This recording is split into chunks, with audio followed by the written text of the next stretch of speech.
अस्सलाम वालेकुम ख़वातीन व हज़रात, मैं हूं मोहम्मद अज़हरुद्दीन। इस वक्त हमारे साथ मौजूद है सीनियर सहाफ़ी व तज़कियाकार जौहर शाह साहब। आज हम उनसे जानने की कोशिश करेंगे कि खैबर पख्तूनख्वा में नए वज़ीर-ए-आला ने हलफ ले लिया है और साथ में नए काबीने की तश्कील पर भी मशावरत मुकम्मल कर ली है। सर ये बताइएगा कि जो नए काबीना जो तश्कील होने जा रही है उसमें नए कौन कौन से वज़रा शामिल होंगे? सबसे पहले मैं आपको ये बता दूं कि नए वज़ीर-ए-आला की इंतखाब के सिलसिले में जो हर्डल थी वो भी ख़त्म हो गई, और जो अली अमीन गंडापुर के बारे में कहा जा रहा था कि वो उसके इस्तीफ़ा जो है ना वो मंजूर नहीं होगा, तो शक व शुबा भी तकरीबन ख़त्म हो चुकी है। अली अमीन गंडापुर इससे पहले अगर हम बात करें परवेज़ खटक, फिर महमूद ख़ान और फिर उसके बाद अली अमीन गंडापुर, ये तीनों को फारिग इसलिए किया गया कि पार्टी के अंदर उनकी वजह से बहुत सारे इख्तिलाफात सामने आए थे। बनी बेटे इमरान खान साहब ने जो फैसला किया है, और उसका ये विजन भी था कि मैंने खैबर पख्तूनख्वा में ऐसी असलाहत करनी है कि लोग उसको पसंद करें, जिस तरह उनको नया पाकिस्तान के नाम पर वोट दिया जा रहा है, तो इसी तनाजुर में उन्होंने अली अमीन गंडापुर को फारिग कर दिया और नया वज़ीर-ए-आला बिल्कुल न्यूज से उन्होंने सामने लाया है सुहेल खान अफरीदी, जिसका ताल्लुक जो है अगरचे उन्होंने लोकल बॉडीज़ में इलेक्शन जो है पेशावर से जीता था, पेशावर के लंडी अरबाब, और फिर उन्होंने जब MPA बनना था तो खैबर जो उसका आबाई इलाका है ज़िला खैबर से उन्होंने इलेक्शन जीता और खैबर पख्तूनख्वा असम्बली का मेंबर बना। अब इनको जो नई जिम्मेदारियाँ सौंपी गई है, तो इसका मकसद ये है कि इमरान खान ने उस पर बहुत सारा एतमाद का इजहार किया। सर, आप क्या समझते हैं उन दो बड़े अहम मुतालिबात हैं ना, एक तो ये है कि अमन को कायम करना है, दूसरा ये है कि इमरान खान की रिहाई। आप क्या समझते हैं कि ये पॉसिबल है? जो अली अमीन गंडापुर ना कर सका तो सुहेल अफरीदी कैसे कर सकेगा? उन पर वो तो अलहदा बात है, वो सियासी बात नहीं है, वो अलहदा उस पर केसेस है और केसेस में अदालत सबूत मांगते हैं। ये एहतजाज से रिलीज़ नहीं होगा। अगरचे उन्होंने एक दो तीन जो है वो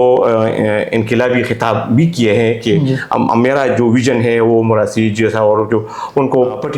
बताई जा रही है, तो वो अलहदा बात है। वो कामयाब होगा या नहीं होगा, एहतजाज करेंगे या नहीं, कि वो तो अपनी बनी के लिए कुछ भी करेंगे, लेकिन रिहाई होगी ये तो अदालत जी को इख्तियार है। वो समझते हैं कि उस पर केसेस ख़त्म हो जाएगा तो वो रिहा हो जाएंगे। अलबत्ता वो इसी तरह एहतजाज पर रिहा नहीं होंगे। हम बात करेंगे अमन पर, तो अमन के लिए उसका एजेंडा अगर ये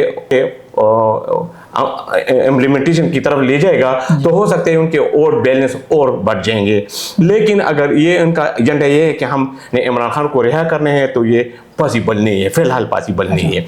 दूसरी बात यह है कि साबिका जो काबीना था उस पर और भी बहुत सारे एतराज़ात थे, इसलिए मौजूदा हुकूमत या मौजूदा वज़ीर-ए-आला ने जब नई काबीने पर तश्कील के लिए मशावरत की है, तो उनका ख्याल था कि 10 मेंबरान पर मुश्तमिल काबीना होगा, लेकिन बाद में मरकज़ी और सूबाई जो PTI के कायदीन है उन्होंने मशवरत किया और 15 अरकान पर मुश्तमिल एक इब्तदाई तौर पर, फिर ये बढ़ेगा क्योंकि उसमें उन्होंने अपने लोगों को ऑब्लाइज भी करना है। तो ये फ़िलहाल जो 15 रुकनी कमेटी है उस पर मुशावरत तश्कील दी गई है, और उसमें बहुत सारे लोगों को मतलब नए यूथ को शामिल किया है। साबिका बहुत कम, जिसमें अली अमीन गंडापुर साहब ने उनको कुछ नाम तजवीज़ भी दिए हैं, अगरचे उसमें से एक दो हो सकता है कि नई काबीने का हिस्सा हो, लेकिन ज़्यादातर नए लोगों को मतलब सुवा से लिया है, सवाबी से लिया है, और ये जो है जुनूबी अजला से है। लेकिन उनका एजेंडा यह है कि जो नए काबीना होगा उन पे नए लोग होंगे, जो इमरान खान का विजन है, लोगों का मुतालिबा है, और इसी तरह जो करप्शन के जो इल्ज़ाम लोगों पर सूबाई हुकूमत पर लगे हैं उनके अज़ाले के लिए नए लोगों को ला रहे हैं। नाज़रीन, ये हमारे साथ जौहर शाह साहब थे, सीनियर सहाफ़ी तज़कियाकार है, और उन्होंने बताया कि जो खैबर पख्तूनख्वा में नए वज़ीर-ए-आला का जो इंतखाब हुआ है और वहाँ पे उन्होंने हलफ भी ले लिया है और नए काबीने का जो तश्कील है अभी मुकम्मल कर चुकी है। तो